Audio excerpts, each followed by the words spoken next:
Terdakwa Eliezer, bagaimana terhadap keterangan saksi Ferdi Sambo?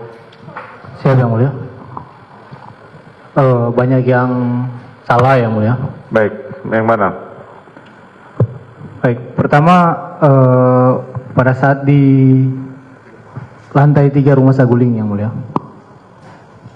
tidak ada kata-kata dari beliau yang menanyakan kepada saya untuk apakah kamu siap membackup saya, ataupun menanyakan kepada saya kamu siap gak nembak kalau Joshua melawan. Itu tidak benar adanya yang mulia.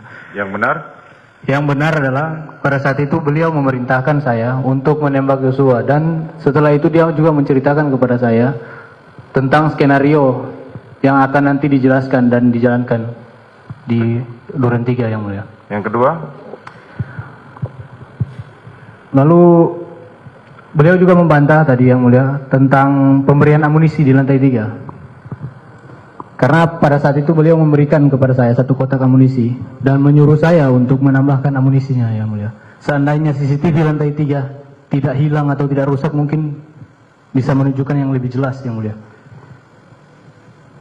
Terus untuk yang di Duren 3 yang mulia, tidak ada konfirmasi kepada almarhum Joshua pada saat di Duren 3. Karena pada saat almarhum Joshua masuk, beliau langsung menarik almarhum Joshua di leher almarhum dan mendorong ke depan serta menyuruhnya berlutut yang mulia. Itu saja? Siap yang mulia. Dan ada saya membantah juga tentang kata-kata beliau tentang menghajar, bahwa tidak benarnya itu. Karena yang sebenarnya kan beliau mengatakan kepada saya dengan keras, dengan teriak juga yang mulia. Dia mengatakan kepada saya untuk, "Woi, kau tembak cepat, cepat kau tembak." Lalu yang terakhir yang mulia, saya melihat beliau menembak ke arah Joshua yang mulia.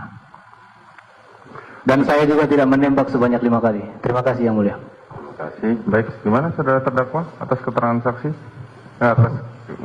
Keterangan saksi atas bantahan keterangan terdakwa? Saya tetap pada keterangan saya. Oke, biarkan nanti majelis yang akan menilai ya. Terima kasih yang. Saudara, hari ini Ferdi Sambo menjadi saksi dalam sidang pembunuhan berencana Yosua dengan terdakwa Ricky Rizal, Eliezer, dan Kuat Ma'ruf. Hakim sempat mengatakan keterangan Sambo tak masuk akal. Apakah ini karena skenario? Bagaimana pakar mikroekspresi melihat hal ini? Kita bahas bersama dengan Monika Kumalasari, pakar mikroekspresi. Selamat malam, Bu Monika. Selamat malam, Mbak Livi.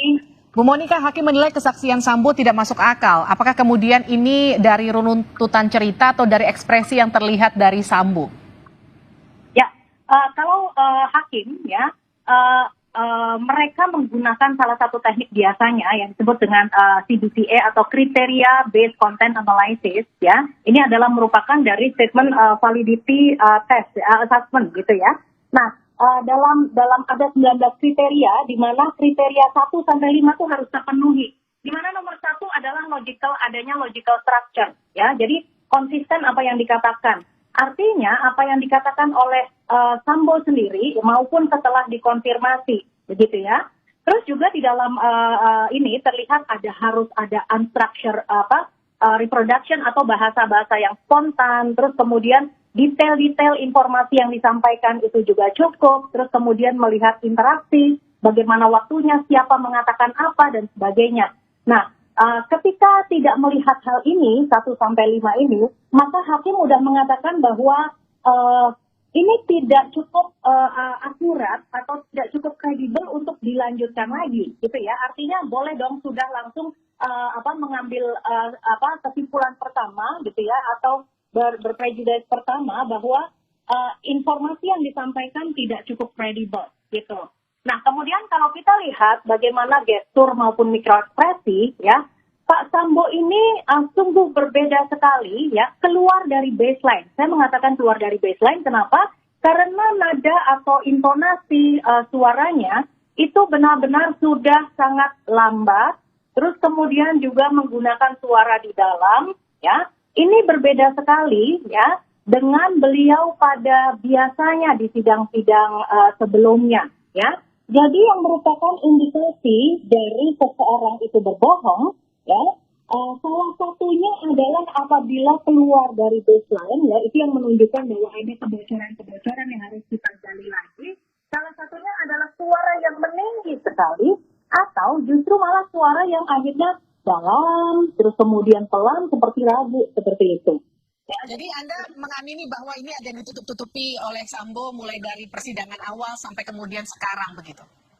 Ya, informasinya yang diberikan ini loncat-loncat, dan juga kalau kita melihat dari gestur, dari makro gestur, dari body language, ya, semakin hari ini semakin bongkok, tetapi menunjukkan juga stres karena pundak sini juga naik, gitu ya.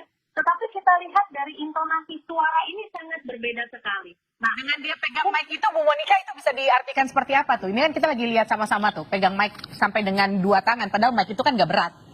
Betul, ya. Nah, kemudian juga ketika pegang mic beberapa kali saya juga melihat bahwa, nah, seperti ini, ya, kemudian digenggam erat-erat, ya. Ini adalah bahasa nonverbal yang biasanya mengatakan bahwa informasi ini harus tetap saya jaga kuat-kuat, ya. Ada informasi yang harus masih tetap konsisten saya pegang.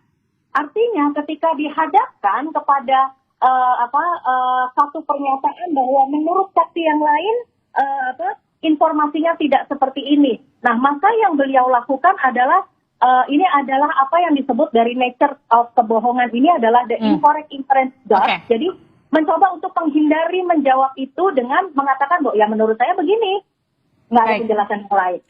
Bu Monika, tadi kan juga ketika ditanyakan soal penembakan, kemudian dinyatakan Sambo, tapi kita juga lihat ekspresi dari Eliezer yang juga sempat geleng-geleng.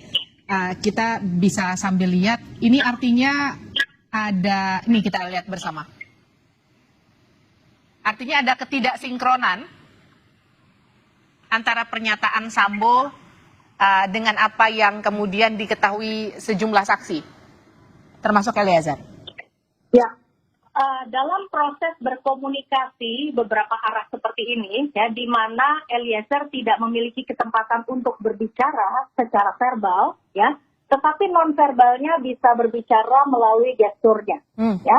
Ketika mendengarkan sesuatu dan kemudian ada respon dari menggeleng, ada kemudian juga bahkan tertawa, ada kemudian juga merasa geram, merasa marah yang terlihat dari ekspresinya. Nah, ini menunjukkan bahwa apa yang disampaikan oleh Pak Ferdi Sambo ini tidak sesuai dengan apa yang dialami maupun dirasakan oleh Eliezer. Oke, Bu Monika, kalau kita lihat ini kan tadi ketika cerita soal pelecehan, Sambo masih terlihat marah, nadanya agak sedikit meningkat, tapi kemudian ketika dia menjawab pertanyaan yang lain, nadanya menurun seperti yang tadi Anda sempat sampaikan. Apa ini kemudian ada informasi yang kemudian ada unsur yang memang ia pertahankan untuk tetap ia ceritakan di persidangan, atau memang ini bagian dari kebohongan juga? Ya. Jadi seharusnya yang konteks mengenai pelecehan seksual, ya, ini adalah memori yang disebut memorinya itu adalah episodik, ya. Ini adalah memori yang sangat penting banget, gitu ya, episodik. Nah, harusnya ketika seseorang menceritakan mengenai sesuatu yang penting, episodik ini bisa dijelaskan secara detail, atau ketika tidak bisa dijelaskan secara detail, penuh dengan muatan-muatan emosi yang terbaca melalui ekspresinya, ya, melalui gesturnya. Tapi ternyata ini tidak terlihat pada Pak Sambo, ya. Sehingga yang beliau lakukan adalah mencoba untuk mengalihkan sehingga isunya tidak lagi ke pelecehan seksual. Ya. Ini ekspresi yang ditunjukkan adalah jangan masuk kepada episodik ini, tetapi bergeser ke hal yang lain. Bu Monika, ini kita lihat sama-sama ini ketika barang bukti diperlihatkan di persidangan. Tadi kan ketika duduk Sambo membungkuk, dia terlihat lemas begitu ya, suaranya juga tone-nya turun. Tapi ketika diperlihatkan alat buktinya, ini Sambo nampaknya percaya diri dengan apa yang ditampilkan di persidangan. Ya, gini.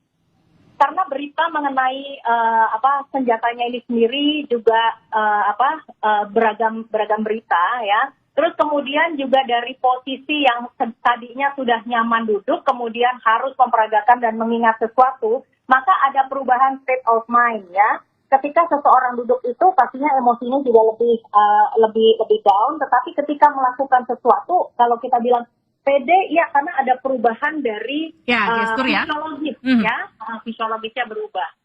Oke, terima kasih Bu Monika Kumalasari telah bergabung bersama kami di Sapa Indonesia Malam.